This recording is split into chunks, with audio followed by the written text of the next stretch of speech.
Okay, so hello everyone, and welcome to our next installment of the Lunch and Learn program. Today we have Ian McAmmond is here, and he's going to be presenting on sentencing. I'm Katherine Dowle. I'm also going to be presenting today on victim impact statements. So we'll talk. Ian will talk first, since sentencing sort of comes before victim impact statements. But just to give you a little bit of background about Ian and myself. Ian is a graduate of the University of Manitoba's Faculty of Law. After spending 2 summers working for Legal Aid Manitoba, he articled at the Riel Community Law Centre. Following his call to the bar in 2019, he ended up moving up to the north and joined our Thompson Community Law Centre.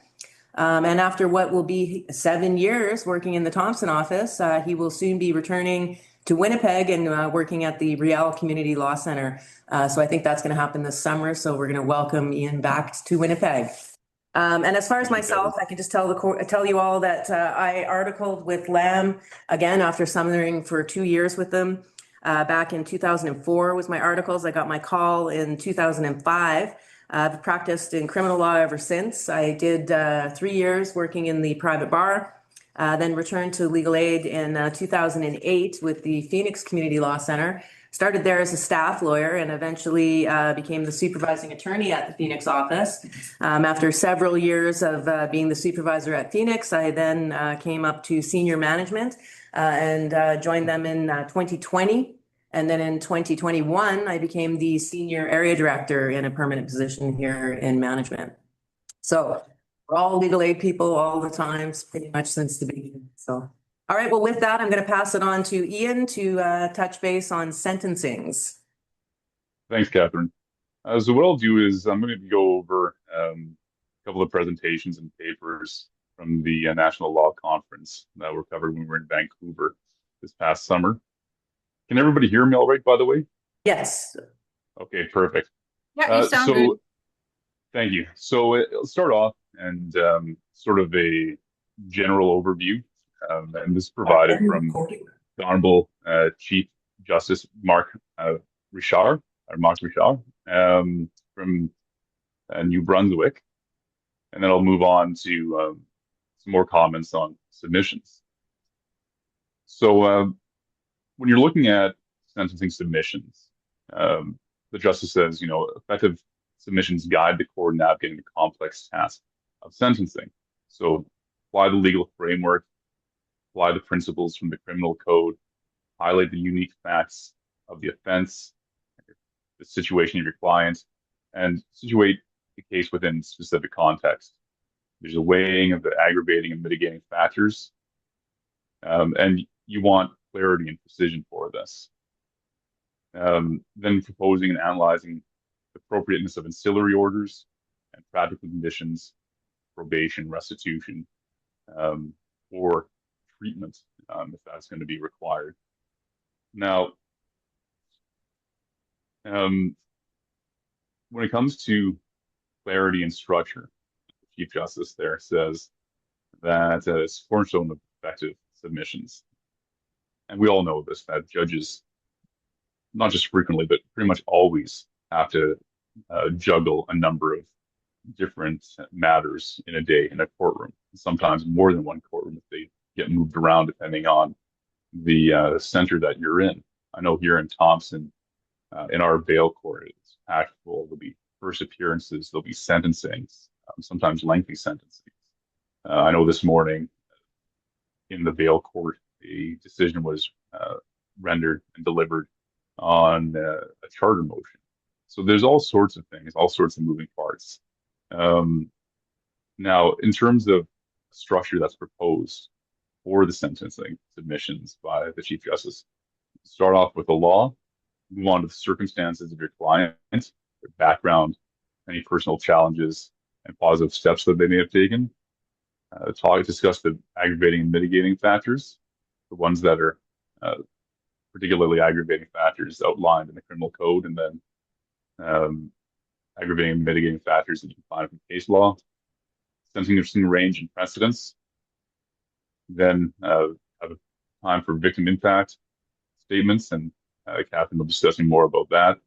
Pre-sentence report, discuss the positive and negatives that might come out of that, and then finally get to the ancillary orders. And I think this is something that we often forget about or leave as a almost as an afterthought, but they can be important. They can affect people's lives. One thing that comes up all the time in the north, but may not come up as often in other centers like Winnipeg, is Section 113 firearms hunting exceptions. So there's a firearms ban, but you can have a Section 113 exception for sustenance hunting. And that's something we do pretty much as a matter of course here, but it's something to be aware of and be alive to if it doesn't come up as often where you practice. Now, you want to contextualize, right? What are circumstances? What are the motivations? What's their state of mind? Are there any external pressures, right? Is there some level of coercion, domestic violence, or trauma in the background that doesn't rise to the level of an excuse or a defense, but helps inform the situation? Is there desperation? Is there addictions issues, poverty? That can make a big difference. You want the judge to know where your client's at and where they're coming from, their life circumstances, and any rehabilitative efforts or changes that they made after the fact, because that really shows insight into the harms that they've committed. Now, it's a discussion of individualization and proportionality. Obviously, sentencing is an individualized process. Every case is unique, even if there's a lot of commonality to it. And one of the things that you can do is discuss how the sentence you're proposing reflects your client's degree of moral blameworthiness. So there's a variety of things that can impact that. You want to discuss and consider systemic and background factors. It's glad to ideally, and then also if there's impact of race and cultural assessments, which I haven't seen come up in northern Manitoba, but may come up more often in Winnipeg. And then one thing that I think that you can do that's can strengthen your position is not skirting away from any possible safety concerns, but by addressing them head on and how your clients can change moving forward and how they intend to and how, in fact, they will. The Chief Justice also avoids cautions against formulaic approaches, but I would say that there is time to sort of be boilerplate, be succinct, right? Brevity, soul of wit. And sometimes the more you say, well, it can damage your position. You can talk the judge out of imposing the sentence that you would recommend. Judges are human too. There's time constraints. They want to get on with the day. And that's particularly true here in the North. Now, when you're using sentencing ranges, you get that from the case law, cite the relevant ranges, provide cases that are on point, explain the similarities or distinctions, particularly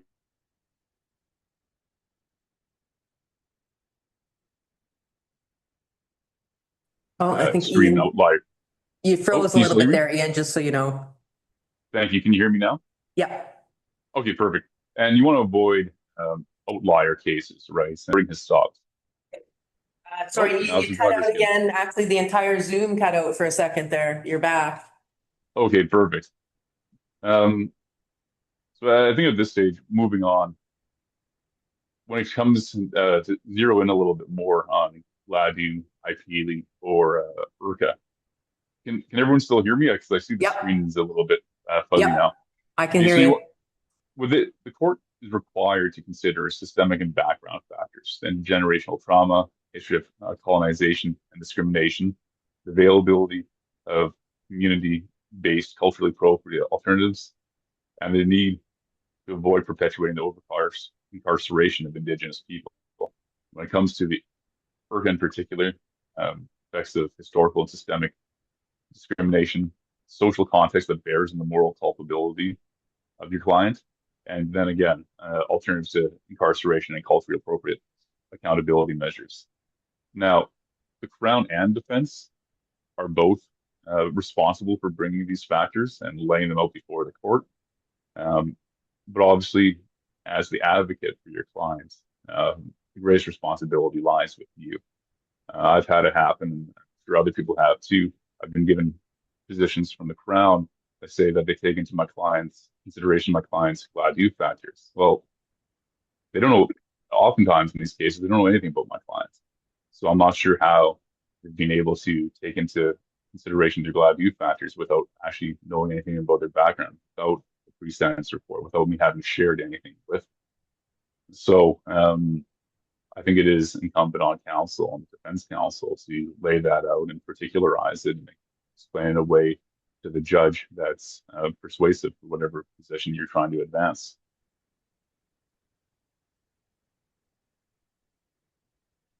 Now, he also says that judges appreciate submissions that consider the feasibility of the proposed conditions, right? His client's an alcoholic and saying they're not going to drink. They've been drinking since they were 12 years old. That's not realistic. We don't want to set people up for failure. Our program's actually accessible. And that's something that I think needs to be, we need to remind ourselves of when we're dealing with clients who live outside of major cities. In a number of communities that we serve out of Thompson, if not all of them, there's no probation officer in the community. They do everything by telephone. A lot of our clients don't have to. They live living on the margins of society, and they're not the most organized. So probation can be one of the worst things that our clients get sentenced to because it means they're going to keep coming back and coming back, whereas they've got a one-day court appearance or time served, something like that, or a fine. They may be able just to move on with their lives without having to try to report when it can be really challenging. And then ancillary orders is something to consider as well. One of the some of the challenges that are discussed are adversarial tone. Suggests that sentencing is collaborative, not combative process. I'm not sure that I agree with everything that was said and was presented at the conference. I think if you can strike the right tone so that it comes across as collaborative, and if it is indeed collaborative, that's great.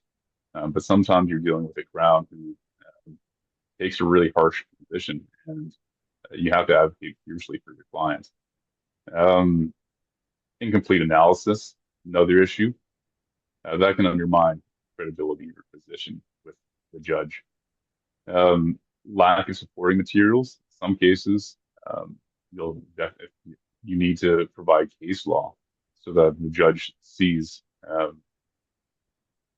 the strength of your position. That it's not something outlandish. Judges don't know everything. Nobody in the justice system knows everything, and it's our job to help educate the judge so that they understand where we're coming from. Now, also cautions against last-minute disclosure. For example, victim impact statements coming at the 11th hour. I've gone into court and had victim impact statements given to me what's supposed to be the day of sentencing.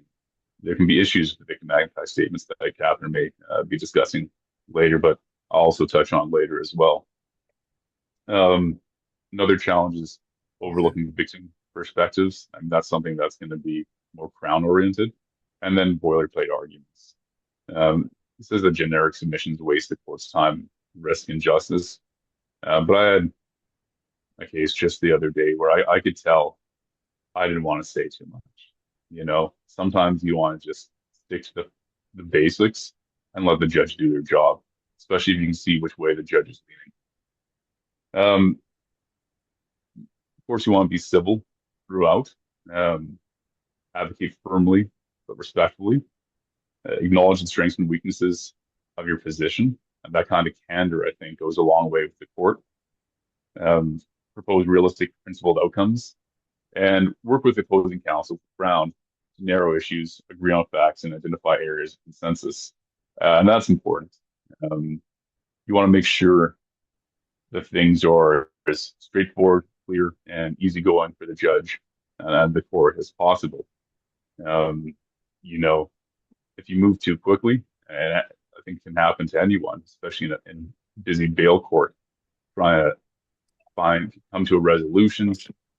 You think that the Crown's only going to be the facts that support the charge that your client's admitting, but then they go and they start reading all kinds of extra material from the prosecutor information sheet, the T6 or arrest report. And so that's a conversation that you need to have with the Crown to make sure that everyone's on the same page for what's being admitted and what's going to be put on the record. Last thing you want is after your clients entered the guilty plea and it's been accepted, them objecting to things the Crown's reading it into the record.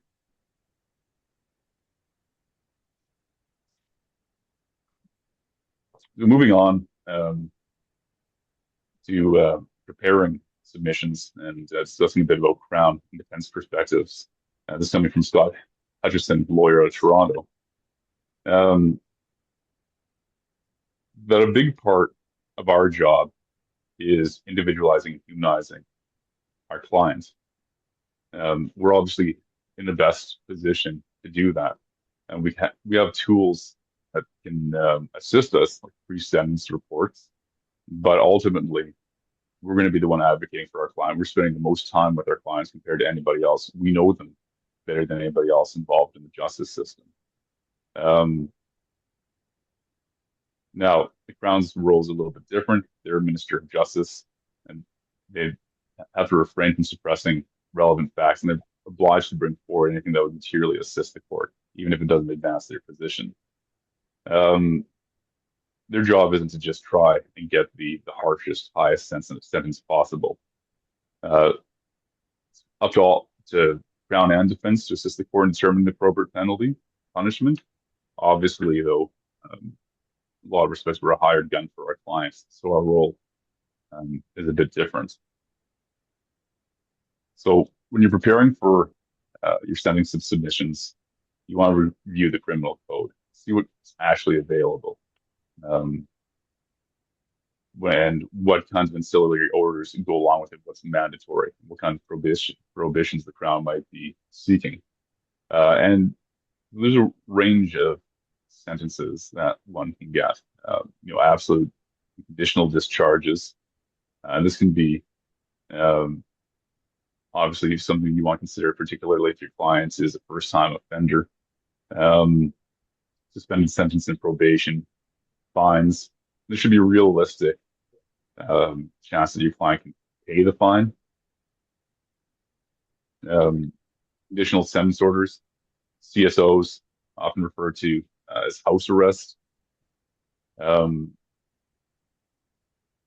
mandatory and discretionary prohibitions. So those are things like 161 conditions, right, which see after sex appearance convictions, separate your client from children, from people under the age of 16, parks, swimming pools, community centers, things like that. But I think it's important to advocate against these things when it's reasonable to do so, and have a huge impact on our clients' lives, liberty and mobility, and the ability to participate in their communities. There are prohibitions on access to the internet that they seek, Crowns will seek.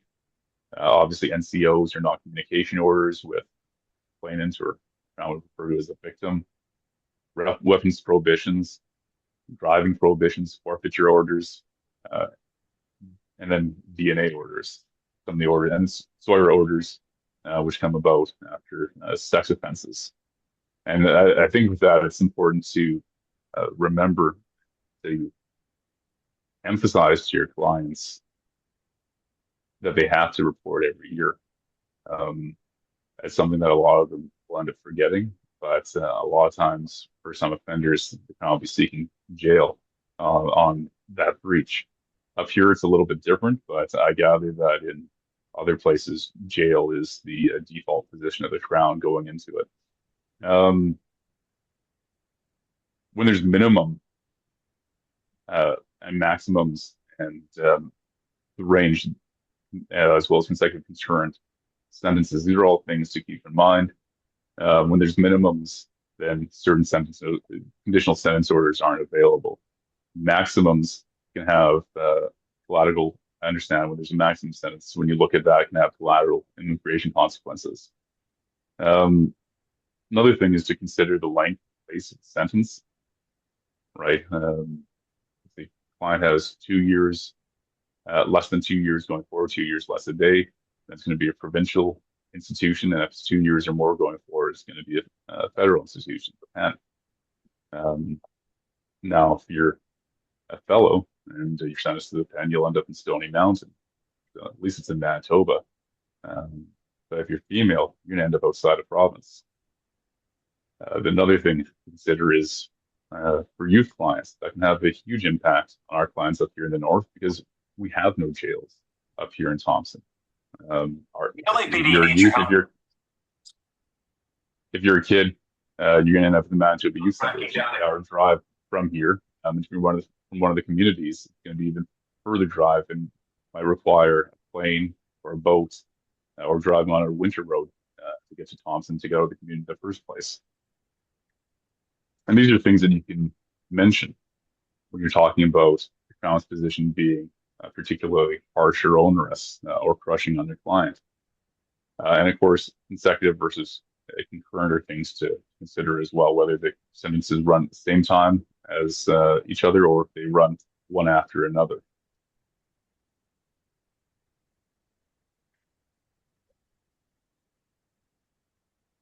And there can be Gardner hearings when Crown and defense don't agree on the aggravating and mitigating factors. When it's mitigating and the Crown doesn't agree, that factor has to be established only on balance of probabilities. But if it's the Crown who's trying to put forward an aggravating factor, then they have to establish and prove it beyond a reasonable doubt. When it comes to jury trials, sentencing judge role following that has the following as part of it. The judge must accept as proven all express or implied facts essential to the guilty verdict. When a finding is ambiguous, the judge must make their own independent determination. The judge should only find facts necessary to permit imposition of the proper sentence. The judge may not find as a fact that which was rejected by the jury's verdict, and evidence supporting aggravating factors must be cogent enough to support proof beyond a reasonable doubt. And in general, where the facts are unclear or unresolved, the judge will sentence based on the factual understanding that's most favorable to our client. Judges can adopt a more active role. Some judges are more interventionist, right? And some judges will have a lot of questions for counsel. And so it's helpful to get a sense of who the judges are, what judge you might have, if you can know that in advance.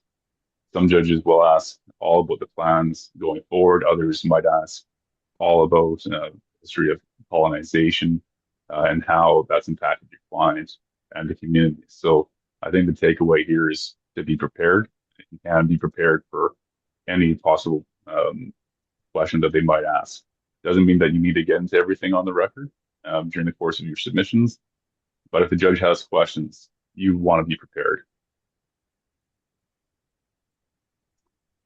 Of course, the rules of evidence are relaxed at sentencing. And one of the things that can be done is providing letters of support. This can be, I think, can have a strong impact on the judge when they're viewing our client. A lot of our clients don't have anybody in their corner. They come to court, they don't have anybody sitting there in the gallery with them. If you can have people come and attend, friends and family, that can have a strong impact as well as these letters of support. I think it's helpful if they've noticed a change, they can speak to that, how your client may have been a good guy or a good gal.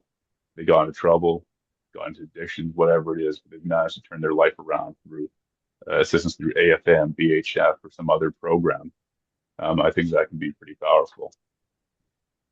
When we're making submissions to the court, there's a variety of subjects that can be touched on. Citizenship, immigration status, address history. A lot of our clients grew up in CFS care, and others, I think particularly down south, may be coming from war-torn countries and be moved around from refugee camps to refugee camp. Very frequently, we have clients here in the north who've been removed from their community, taken to different communities throughout the north and the south. And that's really destabilizing. education, employment status, and history. And that touches on your client's ability to pay fines as well as to stay out of trouble, and an argument in favor of certain kinds of sentences, right? A conditional sentence order would allow them to continue to work, or an intermittent sentence. The situation that they have with their family. Do they have children? Do they have a lot of mouths to feed and support? That can impact the quantum of the fine the judge ultimately is going to impose. And more broadly, any other financial information you might have about them. But working for legal aid, our clients that typically aren't millionaires.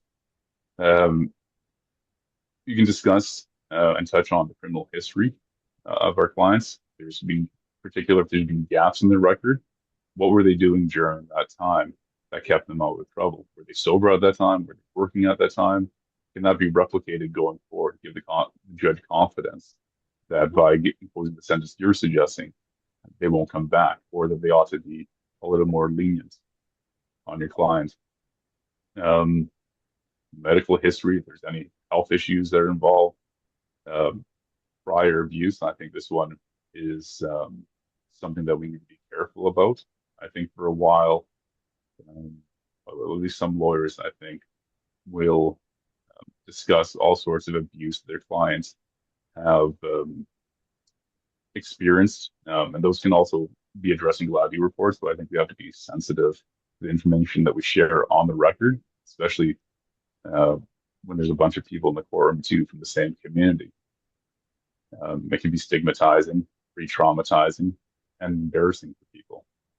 And also, it's very often not necessary to get into the nitty-gritty of abuse. And I think oftentimes you can say, that your clients had a very difficult upbringing, or you can imply certain kinds of abuse without actually getting into it. And I think judges are alive to that for the most part. Another thing that's proposed is discussing conditions in pretrial incarceration. I don't know that that's necessarily had an impact in sentencing that I've done, but it is something that I would mention during the sentencing, as my clients told me that they've had a particularly harsh time while they were in custody. The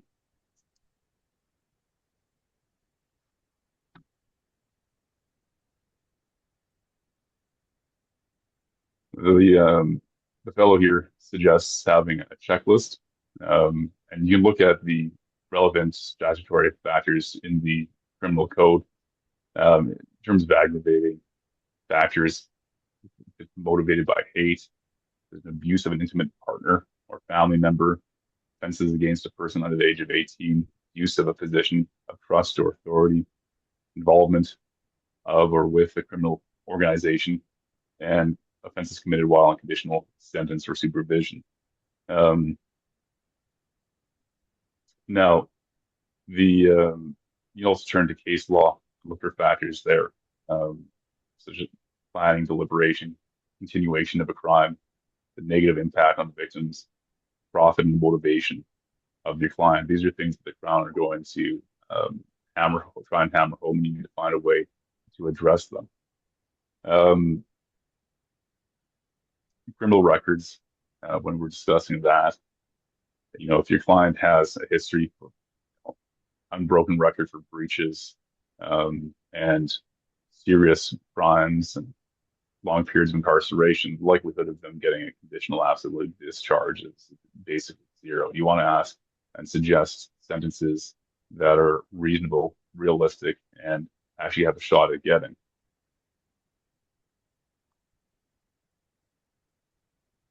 Some of the mitigating factors you can discuss and mention are the fact of the guilty plea itself. Guilty plea is mitigating a sign of remorse at any stage of the proceedings. Some people take the view, some Crowns, some judges, that if you wait till the day of trial, that it's not nearly as mitigating when the client has shown up and is prepared to trial to testify. I don't share that view. It may be particularly mitigating, but I have to do it right at the front end. But the reality is, our clients need to know the case the Crown has. Very often, the Crowns don't even make an attempt to speak to the complainant till the day of trial. So, not knowing the strength of the Crown's case, they can't make an informed decision to do anything other than set it for trial. It still saves court time, resources, saves the time of the prosecutor. And the reality is, if we took things to trial without resolving on busy dockets, we'd be in court till 10 at night. So I do think it really does make a difference, and ought to be taken as quite mitigating. Restitution if your client has returned the property that they've taken, or if they've paid for the broken window or whatever it is. These are things that can be taken into consideration and definitely need to be shared with the court. The particular circumstances of our client, they're youthful, they're first-time offender, mental health and addictions, which was touched on earlier. They can end up doing things that are out of character. Right, a lot of our clients, but for drugs or alcohol, wouldn't be before the courts. And oftentimes with addiction, it's 2 steps forward, 1 step back. So if they've fallen off the wagon, they end up back before the courts, and that's something to discuss. If they've otherwise been a person of good character, defenses and explanations that don't necessarily rise to the level of legal defense or excuse. That sometimes self-defense has gone too far and doesn't meet the legal test for self-defense, but it still provides important context for your client why they did what they did. State misconduct can have an impact on sentence. You can get a reduction on sentence if the police have breached your client's rights. Time spent on bail, in particular restrictive bail, can be taken into consideration, especially if it's something like a strict curfew or an absolute curfew. And other signs of remorse. Post-conduct, offense conduct, or cooperation with authorities. I had one client who came in on drugs and guns. Yeah. And I don't know. And Lori, can you please mute yourself?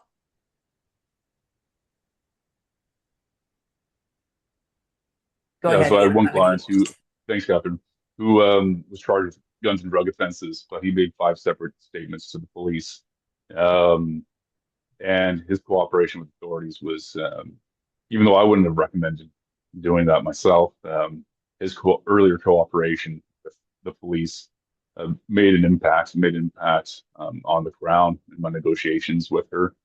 I talked to the police and I asked them outright, I called them up and asked them if they cared what happened to my clients and his charge. They said, no, it seemed like a nice guy got caught up with the wrong thing.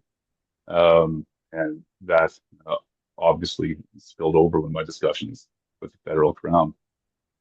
There's health issues. Client has diminished capacity. These are things to take into consideration. If your client's on death's door, a lengthy sentence custodial sentence might not be appropriate.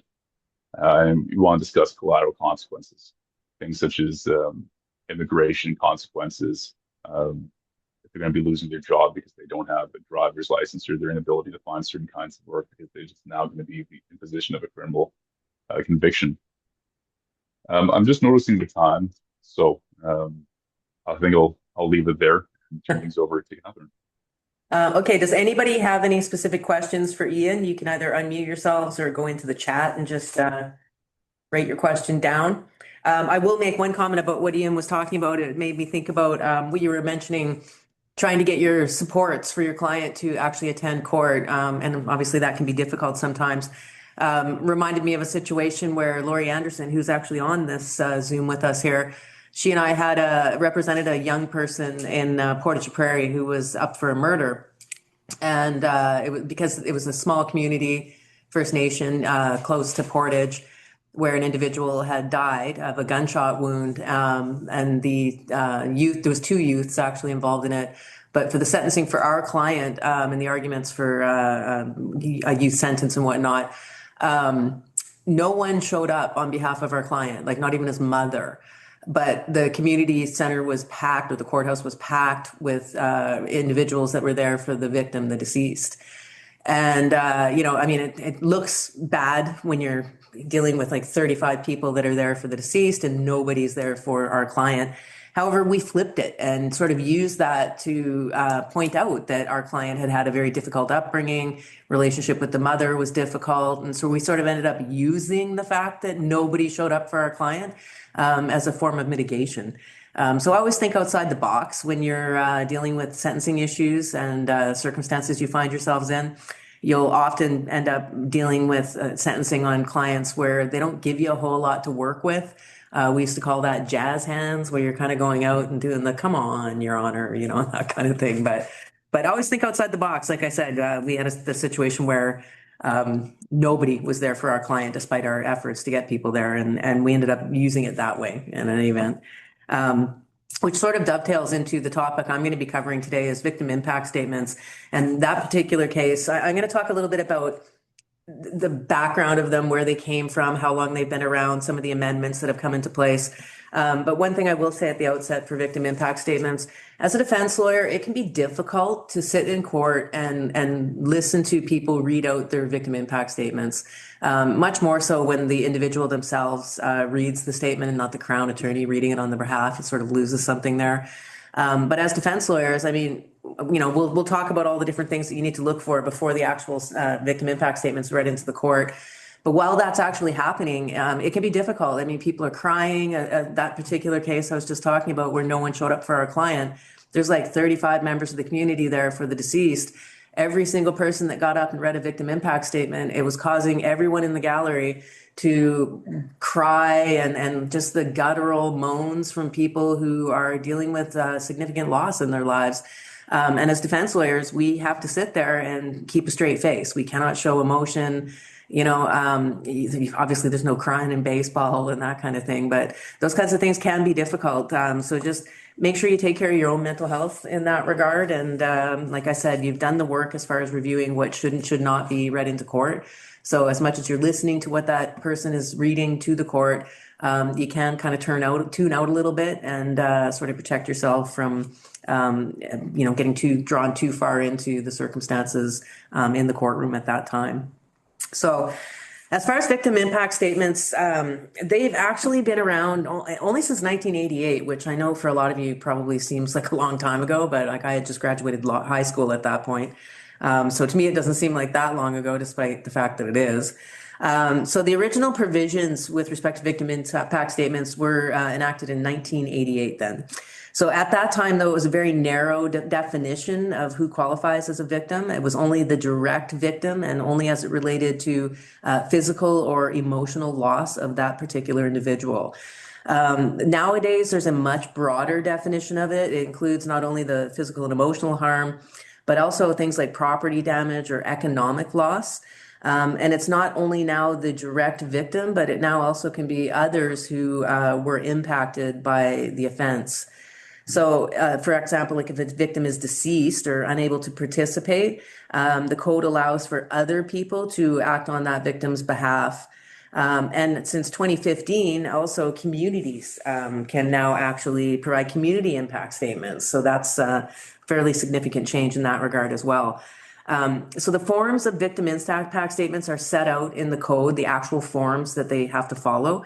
If you look at section 722 of the code, it talks about victim impact statements. And then branching off of that, the forms that are used are form 34.2 for individual victim impact statements and 34.3 for community victim impact statements. So one of the biggest considerations for defense and really the Crown is what is allowed and what is not allowed. So what is permissible versus what is inadmissible content in a victim impact statement. So inadmissible content would include things like statements about the offender themselves, such as like unproven allegations or comments regarding things that the accused was not actually convicted of, or complaints or recommendations on sentence, things of that nature.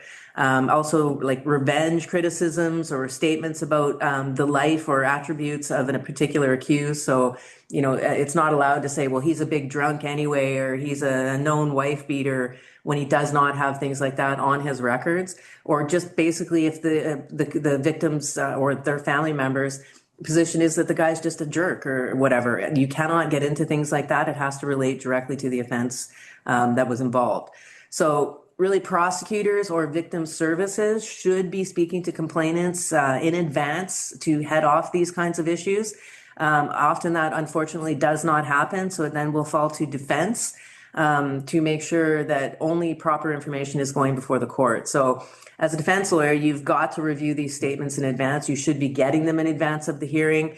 If you're just handed a victim impact statement on the morning of an actual sentencing hearing, you may ask the court to take a little bit more time. You're going to want to review the statement not only yourself, but also with your client to make sure that everybody's on the same page about what will or will not be read into the court. So often you may find that there's going to be issues about what is or is not allowed actually as far as what will go into the statement. These types of things sort of grew and grew, and there was more and more problems, and it led to some reforms which were put through in 2015. So the 2015 amendments actually were designed to sort of create a statutory quasi-constitutional rights for victims of crime. At that time, they added section 722.8 of the code. And what that did is codified, and I'll just read the wording here. The court shall take into account the portions of the statement that it considers relevant, the physical, emotional harm, property damage, or economic loss suffered by the victim as a result of the offense and the impact of the offense on the victim or other parties that are involved, like I mentioned, if the victim is deceased or something of that nature. So it codified that in 2015. At the same time, the 2015 code amendments happened. The feds also came out with the Canadian Victims Bill of Rights. And what that was, it's federal legislation, and it actually granted statutory rights to victims of crime at the federal level regarding information that's involved, its protections for them, allowing them for participation, allowing for things like restitution. So again, all of that was codified in the Canadian Victims Bill of Rights. So that legislation applies to individuals who have suffered harm due to a crime in Canada. It allows them to participate in the justice process and file complaints if their rights are actually infringed. You should be aware as well that there is also now provincial legislation. Each province has its own Victims Bill of Rights. The Manitoba Victims Bill of Rights was enacted in June of 2000. And the primary difference between the federal and the provincial legislation lies in the jurisdiction and its application. So the federal Canadian Victims Bill of Rights applies to federal agencies and nationwide rights during the entire criminal process, while the provincial legislation focuses on the administration of justice within that specific province and focuses on things such as local police, provincial courts, and victims. Now, sometimes there is still disputed facts about what should or should not be included in a victim impact statement. So there's relevant versus inadmissible evidence is the one consideration that I just talked about, but there's also disputed content. And it's whether specific facts or the extent of an injury, for example, and an assault causing bodily harm, if that's disputed, what do you do with that? So the first step should be to reach out to the Crown Attorney in advance to see if you guys can come up with an agreement. Perhaps the Crown Attorney is not that worried about it, or maybe they agree, they've talked to their complainant again, and the injury is not as bad as the complainant made it out in the original statement, or the medical reports did not support what the complainant was saying in that regard. But if there is a situation where you can agree, you cannot work it out with the Crown Attorney, Section 724 of the code actually sets out the procedure to deal with disputed facts. So different things the court could do in that regard. They could just find that there was sufficient evidence if there had been a trial, that the evidence was adduced at trial, and they can make the decision as to that fact based on the evidence from the trial. The court could require you to call evidence regarding a specific facts. If a witness is called in that regard, there is cross-examination permissible. And it is the party that's seeking to rely on that specific fact that has the onus in that regard. So the onus the court must establish it's on a balance of probabilities of the existence of a disputed fact when they want to rely on it to determine the sentence. So exactly, if, for example, like a mitigating fact that your client wants to rely on, you would have to actually show that to a balance of probabilities. That does not diminish, though, that the Crown still must establish beyond a reasonable doubt the existence of any aggravating factors or any sort of previous convictions of the accused or things of that nature. So when you're looking at a victim impact statement to determine if there is irrelevant information, just keep in mind sometimes you may want to just let it go. I mean, there are some, say it's an offhand comment that's not really going to meaningfully move the dial of the court when they're looking at the length of sentence for your client. But contesting those points can sometimes then highlight them for the court and sort of outsize the importance of that issue. So, I mean, if you're the victim in a case and you're forced to testify in the end regarding a specific fact in that, your client could then end up losing sort of the mitigation that they got from maybe entering a guilty plea or something like that. So there's a lot of factors that you need to balance when you're considering disputing a fact. You could find a situation where if you, again, have called the victim, the mitigation that you thought you were going to get is now gone, and your client ends up in actually a worse situation that they would have been than to just let that small fact go. Okay, so keep that stuff in mind. There's also situations where calling that witness, now you're putting additional evidence in front of the court. They could be proving other aggravating factors that weren't even involved before that actually could put your client in a situation of looking at a longer sentence because it actually got worse than what it was initially.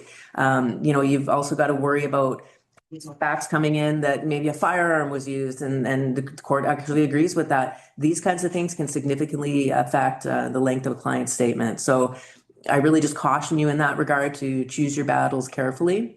And look at whether you're looking at whether there's something materially misleading that would otherwise leave the court with a distorted picture. Okay, there's a case from, it's called the Berner, B-E-R-N-E-R, Berner, 2013 BCCA 188. And this was a case that established that a victim impact statement must assist the court in determining a just sentence by reflecting the harm caused rather than focusing solely on increasing sentence severity. The court clarified in that case that while the victim impact statements are critical for understanding the impact on the victims, they must not allow for comparing the value of lives or disputing or diverting the proper sentencing principles. So not taking the focus away from the accused and their personal circumstances and all the things that Ian just talked about to get a higher sentence because I feel really bad for this complainant who was really badly hurt, or there's a massive impact that's going to be lifelong. It's not a balance in that regard. These hearings are still regarding your client and their circumstances and what is a just sentence for them. So it's a consideration for the court, but you can't allow it to sort of overtake all the other things that you're looking at for sentencing principles that Ian just referred to. So again, when there's a disputed fact like this, the court has some options. So they could just refuse to accept the victim impact statement all the way around. Like if defense makes a good argument that there's too much in here that's not acceptable, they could just dismiss the entirety of the victim impact statement. Court can insist on redactions. Again, you in the Crown can agree on redactions before it's submitted to the court. But again, this is when you can't agree. It's up to the court in that case, and then the court themselves. So you also could just disregard the inadmissible information, right? So let the complainant read or the victim read the stuff in, and then just point out in your submissions that, well, I know the victim said that, we acknowledge it, it's bad. However, I would ask the court really not to put much weight on that because it's not really something that was properly before the court. So there's different ways to approach it. I will say, though, it is a really bad look to get into a fight with the Crown Attorney and the victim in court live while this is actually happening. So this is why it's very important to have reviewed all of this in advance of the sentencing and to have talked to the Crown Attorney or the court or whoever it is that you need to get things straightened out with. But sitting there and arguing and bitching about it in court in front of everybody is not a very good look at all. And I believe me, I've seen that happen more often than you think. And keep in mind as well that these victim impact statements will form part of the record, right? So even if the judge didn't rely on it, it's technically reviewable in the future. So that could affect a number of different things. I mean, the public has access to that information. It's also reviewable eventually by the parole board. So if your client's looking at, in the future and there's some aggravating factors in there that shouldn't have been there and you didn't do anything about it, that could eventually affect your client's a parole eligibility.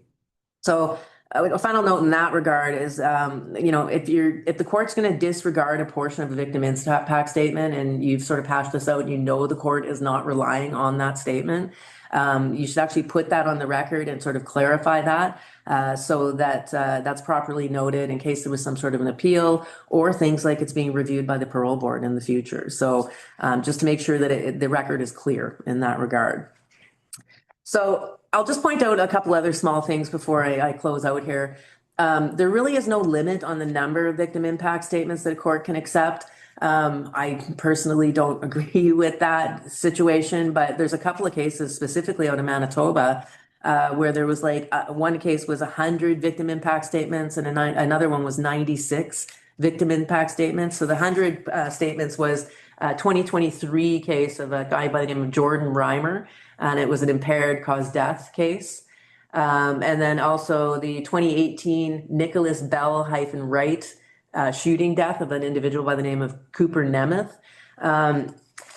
Those situations, I mean, you're looking at a significant amount of court time.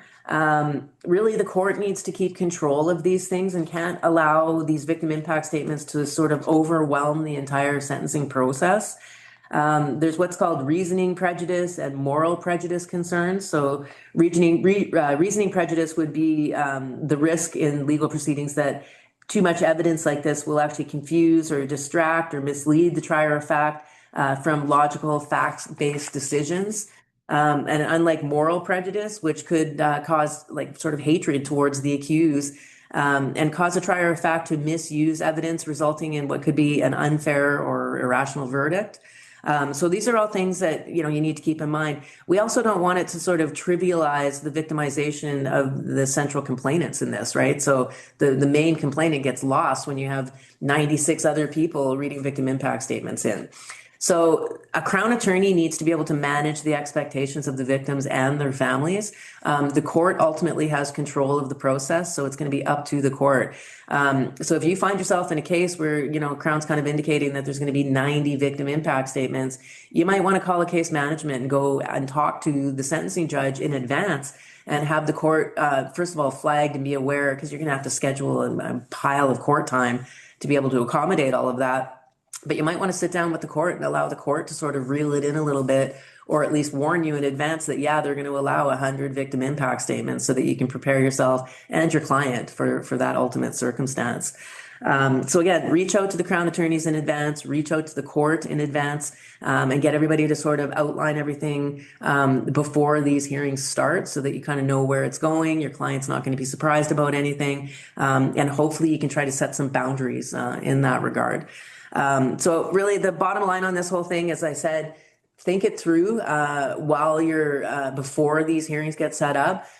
Think about what you need to dispute, what you don't need to dispute, how the effect is going to be on your client. If you did dispute something, could it get worse? You need to warn your client about that kind of stuff. So if your guy's, got his heart set on, I can't allow that woman to say this thing about me, think through what actual consequences could come from those types of decisions and how it could actually make your client's situation worse. So in the end, it's up to them. You want me to dispute this, that's fine, but just keep in mind you could get more time as a result of it. So I haven't got much more to say about that. Does anybody have any questions, comments, anything you want to know about with victim impact statements or sentencings generally? Again, feel free to unmute yourselves or throw something into the chat. I have a question. I know, so for sentencing, I know for PSRs, when we look at those, what are the various services? Do we use any other ones than probation services? Generally, no. It's PSRs come from probation services. There are sometimes circumstances.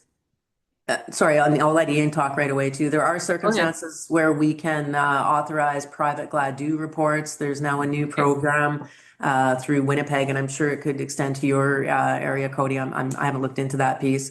Where private GLADUs could be written. Sometimes counsel will come to us and say, look, my guy's got huge problems with probation services and he's going to freak out and say really stupid things and it's going to go bad, or the risk assessment piece of it is really going to screw him up. But all these GLADU factors are really, really important. So, we generally will not pay for a report that could be available free elsewhere through a pre-sentence report through probation services.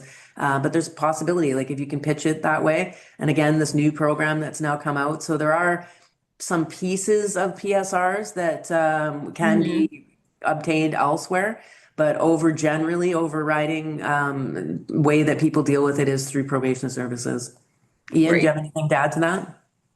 Yeah, I think you were hinting at it, but there's to flesh it out a bit more, there's that GLADU clinic that they're doing out of U of Yeah. M now. So that's a possibility, but obviously it's on legal aid basis. You need to get the funding for it. That's all. Yeah, so I think the information about that Gladue court, the Gladue writers went out a week or two ago, I think. Mm-hmm. So yeah, if you don't have it, Cody, send me an email. I'll resend it to you. Oh, I sent it out too. I just was wondering if there was I know people out here have used SCO. I know MKO is going to do a Gladue component, but again, Yep. it's who funds this, and then if the questions are like, where can we get the money for a private Gladue report, and then if we're doing a private Gladue report or a component of a PSR, it's Gladue report for somebody, like how do we keep providing that across the board and provide equitable service as legal aid providers? Yeah, some of the regions, you're right, Yeah. MKO and SCO, they have Yeah. some report writers that are now in place. And this new Winnipeg clinic that they've got in place for it. Sometimes legal aid will pay actually to have these types of reports done, but again, you would need to justify Yeah. why a court-ordered pre-sentence report is not appropriate, Okay. and pitch that to us to be able to make that request. So Okay. over generally, like I said, our position is that we would not pay for a report that is available elsewhere free. Yeah. No, that's understandable. Yeah. And there's things like IRCAs, like Ian mentioned the race-based assessments, Oh, those yeah. kinds of things. So there was a notice to the profession, I believe it was number 51, that talks about that. So if your client meets the criteria that the Crown's requesting a sentence of more than 2 years, and your client is Black, or sometimes different cultural backgrounds can be pitched, but we need to get special permission for that. But if your client meets those criteria, there are specific writers. I think there's 4 of them right now that are authorized writers, 2 based out of Nova Scotia. One, I believe, is Alberta, and one is now Manitoba. So IRCAs are also something that's available, and that's funded through the federal government. So funding for these types of things comes from different places depending on who's writing the report or whatnot. So does that make Awesome. sense, Thank Cody? you. It does, yeah. I just was curious, if what would happen if we needed to go further than getting a free report and how we would do it. So thank you for answering that. Yeah, and I mean, sometimes too, if people get the free pre-sentence report, and then has a Gladue component in it and it's terrible, send us a copy of it and say, I need a private report. This sucks. And these are all the reasons why. And this is why it's really important for my client. This is the kind of stuff that's missing. Now, we might nudge you to go back and say, ask the court to, ask the writer of the original pre-sentence report with the Gladue, to flesh it out a little bit more or something like that. But we know that's not always possible. So, but those requests can be made, and sometimes, it's not always, but sometimes we do authorize those types of reports. So, anybody else have any questions for myself or Ian? I'm seeing nothing here. What time are we at? We've got 2 more minutes. So anybody else has anything? Going once, going twice. Okay. All right. Well, thanks a lot, Ian, for your time today. We really appreciate it. And we will be posting this session, the recording of this session. I think it's actually broken into 2 pieces because we had a little bit of a technical glitch there and that cut out for a moment. But we'll be posting this on our Lunch and Learn website. So if anybody else in your offices that wasn't able to come today would like to see it, it will be available hopefully by sometime next week. Okay, otherwise, everybody have a really great day and have a nice weekend. Thanks, Katherine. Thanks, everyone. Thank you. Later, Ian. See ya. Bye, everyone.